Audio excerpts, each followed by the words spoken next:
කොහොමද? Welcome back ටු මයි YouTube channel. ඒ වගේම මගේ Facebook page එක අලුතෙන් හැදුවේ. ඉතින් ඒකට ආදරෙන් ඕම් පිළිගන්නවා. ඉතින් මගේ channel එක subscribe කරලා තියාගන්න. videos බලන්න. මම කලින් මේ වගේ videos කරලා නැහැ. ඉතින් මට හිතුනේ චුට්ටක් මේ වගේ video එකක් කරන්න. මොකද මේ වගේ video එක ආයි කරන්න ලැබෙන අවුරුද්ද වෙන්න පුළුවන්. පොඩි videos ගේන්නේ. හැබැයි ඉතින් මේ වගේ එකක් කරන්න නෑ ලැබෙන අවුරුද්ද. ඒක නිසා මම හිතුවා වීඩියෝ එකක් කරගෙන ඉන්න කියලා. ඉතින් මේ කියන්න ඕනේ දැන් ඔයගොල්ලෝ දන්නවනේ සැප්තැම්බර් මාසයේ ඇත්තම සාහිත්‍ය මාසය. ඉතින් සාහිත්‍ය මාසයේ සැප්තැම්බර් 27 පටන් ගන්නවා බුක් ෆෙයා එක. ඒක තමයි ලංකාවේ ලොකම පිරිසක්. ලංකාවේ හැමතැනම මිනිස්සු ඇවිල්ලා යන තැනක් පොත් අරගෙන යන්න තියෙන ලොකුම ෆෙයා එකක් තමයි කොළඹ ඉන්ටර්නැෂනල් බුක් ෆෙයා කියලා කියන්නේ. ඉතින් යන්නම ඕන තැනක් තමයි හැමෝම. මොකද අර කියන්නේ ගොඩාක් අයට සමහර තැන්වලින් ගන්න බැරි වෙන පොත් සමහර මිල අඩු කිරීම වලට ගන්න පුළුවන් වෙනවා. ඉතින් ඒක නිසා මේක එක ඩිස්කවුන්ට්ස් වලට පොත් ගන්න නම් ඉතින් බුක් ෆෙයා ඉන්න වෙනවා. ඉතින් මේ මම ගිය පාරත් ගියා. ඊට කලින් පාර ගිය පාරත් ගියා. ගිය පාර කොහොම හරි පොත් ගත්තා. ගොඩාක් ගත්තේ නෑ. මුලින්ම කියන්න මේක මම හරිම ස්ලෝ රීඩර් කෙනෙක්. ඒ කියන්නේ මම පොත් කියන මාර මාසයි. මගේ මේ කලින් ගිය පාර ගත්ත පොත් තියෙනවා. මේ වෙම මේ අතනම එකපාරක් කියවලා තියෙන. දෙවෙනි පාරක් කියවනකොට සාමාන්‍යයෙන් පොත් ගත්තට මම ඒක කියවන්න හරිම ලොකු කාලයක් ගන්නවා. ඒක මන් දන්නේ නැහැ. ඉතින් මම වගේ තවත් අය ඉන්නවා නම් ඉතින් කමෙන්ට් එකක් දාන්න. ඉතින් මම සමහර වෙලාවට පොත් ගත්තම ඒක අවුරුද්දක් විතර තියාගෙන ඉන්නවා කියවන්නේ. එහෙමත් වෙනවා. හැබැයි මම හරි ආසයි පොත් ගන්න. ඒක මට විතරක් තියෙන දෙයක් නැත්තම් මම දැක්ක ගොඩක් අය ගේම විශේෂ ස්පෙෂලි මේ ලූනා බීච් ලූනාක්කගේ පොත් කලෙක්ෂන් එක සහ අය ඔය පොත් එකතු කරන සීන් එකේ තමයි යන්නේ.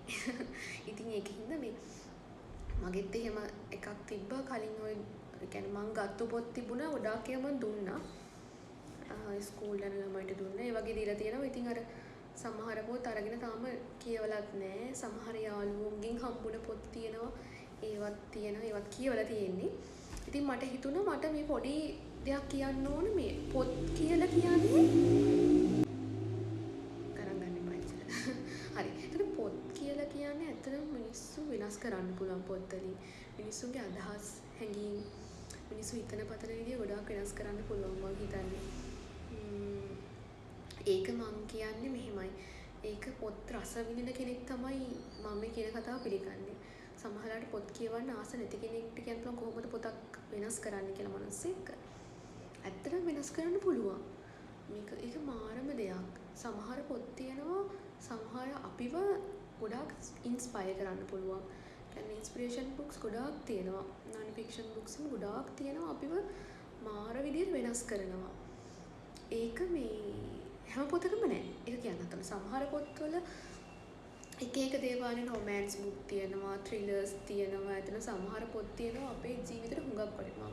අපිට දාන්න මොන වගේ පොත්ද කියලා. අර අපිව ඉන්ස්පයර් වෙනවා. දෙයක් කරන්න තියෙන අර ඒකට වලබනවා. දෙයක් කරන්න අපිට මොකක් හරි ඩ්‍රීම් එකක් තියෙනවා, ටාගට් එකක් තියෙනවා. ඒක තව තවත් අපිව මේ අර පොළඹවනවා. මෙසේක්. හරි. ඉතින් මේ ඒ වගේ තමයි ඉතින් මම කියන්නේ සමහර පොත් එහෙම තමයි. සමහර පොත් ඇත්තටම කොහොම ලිව්වද කියලා හිතා ගන්න බෑ. ඒ තරම් මාරම ලස්සනයි. කල්පනා කරපු දෙයක් තමයි සතියකටවත් එක පොතක් හරි කියවන්න තියෙනවා නම් අර අපේ ලයිෆ් එක හුඟක් වෙනස් කරගන්න පුළුවන්. ඔල්දෝසේ ෆෝන් එකකින් ඉන්නේ. එතකොට අර ෆෝන් එකෙන් පොඩ්ඩක් හරි ඈත් වෙලා ඉන්න පුළුවන් පොතක් කියවද්දි. ඇස් දෙකටත් හොඳ නෑ, මනසටත් හොඳ නෑ, මනසටත් වෙහෙසයි. ඒතර මම හිතන්නේ පොතක් කියවන එක තමයි වඩාත් හොඳම දේ. අපි සෝෂල් මීඩියා වල ඕනවට වඩා කාලය ගත කරන එකට වඩා. හරි. ඉතින් මේ වැඩි කතා නැතුව අපි යමු මොනවද මම ගත්ත පොත් කියලා. ඉතින් මේ පළවෙනි දවසේ මම ගියේ කියන්නේ මම ගියේ හරියටම ඔක්තෝබර් 3 3 සෙනසුරාදා ඊයේ. ඉතින් මේ ඉවර වෙන්නේ 6 වෙනිදානේ. ඉතින් 6 යන්න හිතන් ඉන්නවා. ඉවර වෙන දවසට මොන හරි ඩිස්කවුන්ට්ස් තියෙනවා. ඉතින් නේද? දන්නේ නැහැ. ඉතින් ඉවර වෙන දවසට යන්න හිතන් ඉන්නවා. බලමු. ඉවර වෙන දවස කියන්නේ පොයි ඩේ එක. බලමු. යන්න හිතන් ඉන්නවා. ඒතරත් පොත් ගන්න පුළුවන් වුණා. කමුනේ නේද? එතකොටත් මම සාමාන්‍යයෙන් හිතන් ඉන්නවා වීඩියෝ එකක් ගේන්න බලමු. හරි. ඉතින් මේ අපි හැමෝම දන්න පොත් කීපයක් තමයි මම ගත්තේ. ඉතින් මේක ඔයගොල්ලන්ට අනිත් පැත්තට පේනවත් ඇත්තේ. බට් මම අනිත් පැත්තට කැමරා කරවන්නම්. මෙච්චරයි ගත්තේ.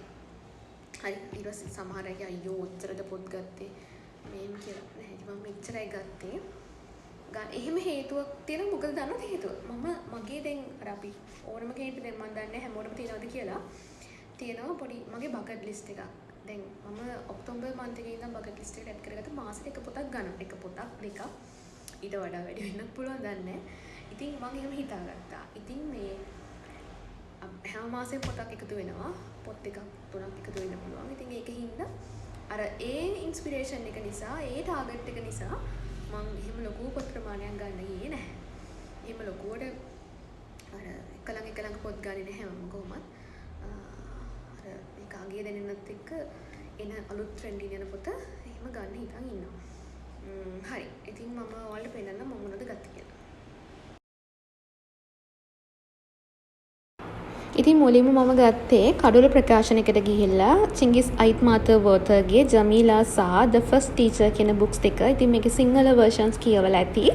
ඉතින් එක පොතක් උනේ රුපියල් 400ක් විතරයි. එතකොට ඩිස්කවුන්ට් එකක් ඇඩුණා 120ක. එතකොට රුපියල් 640ක් විතරයි පොත් දෙකටම ගියේ. ඉතින් ඉංග්‍රීසි ඉගෙන ගන්න අයට ඉතින් ඉක්මනින්ම කියවලා ඉවර කරන්න පුළුවන් පොත් දෙකක් මේ දෙක අරගෙන කියවලා බලන්න. ඊගාවට ජය බුක් සෙන්ටර් එකට ගිහිල්ලා ස්ටෝල් එකට ගිහිල්ලා ගත්තා මම The Lost Bookshop කියන මේ පොත. TikTok එකේ ගොඩාක් රිවිව්ස් බලලා මම තිබුණේ මේ පොතේ. මේ පොත ගන්න ආසාවෙන් හිටියේ. ඉතින් මට ෆයිනලි මේ පොත හොයාගන්න පුළුවන් වුණා. මට එතන ගොඩාක් මේ පොතේ හම්බුන්නේ නැහැ. මේකෙන් පොත් දෙකක් විතර මම දැක්ක තියෙනවා යන්තමට වගේ. ඉතින් මම මේ පොත ගත්තා. මේක රුපියල් 3144යි. මේක මට හම්බුනේ 2673ට. ඉතින් ඩිස්කවුන්ට් එකක් එක්ක. ඉතින් මේ පොතත් ලස්සනයි කියලා ගොඩාක් ලස්සන ෆික්ෂන් බුක් එකක් කියලා තිබ්බා. ඉතින් ඒකයි මම ගත්තේ. කියවලා මම ඔයාලට රිවිව් එකක් අරගෙන එන්නම්. ඊගාවට මම ගියේ ගුණසේනකට. ගුණසේනකෙන් මම මොහන් රාජ් මඩවල authorගේ Toxic කියන අලුතෙන් එයා කරපු පොත ගත්තා. ඉතින් මේකේ මේ හරි ලස්සනයි. මම ඒ පෙනුමට හරි ආසයි සහ ඇතුලේ පින්තූරක් තියෙනවා. ඉතින් කියවලා බලමු. එයාගේ අනිත් පොත් වගේම මේකත් ගොඩාක් රසවත් ඇති. ඉතින් කියවලා අනිවාර්යෙන් මම මේකටත් රිවිව් එකක් කරනවා. මොකද මම හිතනවා ගොඩ දෙනෙක් බලාගෙනත් ඇති මේ පොත ගැන රිවිව්ස් YouTube එකේ යනකම්. ඉතින් මම මේක ඉක්මනින්ම කියවලා ඉවර කරපු ගමන්ම ඔයාලට අනිවාර්යෙන්ම රිවිව් එකක් අරගෙන එනවා. ඔයාලත් තරම් බලන්න මේ පොත මට මතක විදියට ඩිස්කවුන්ට් එකක් එක්ක 1485කට තමයි හම්බුනේ. 1650යි පොත.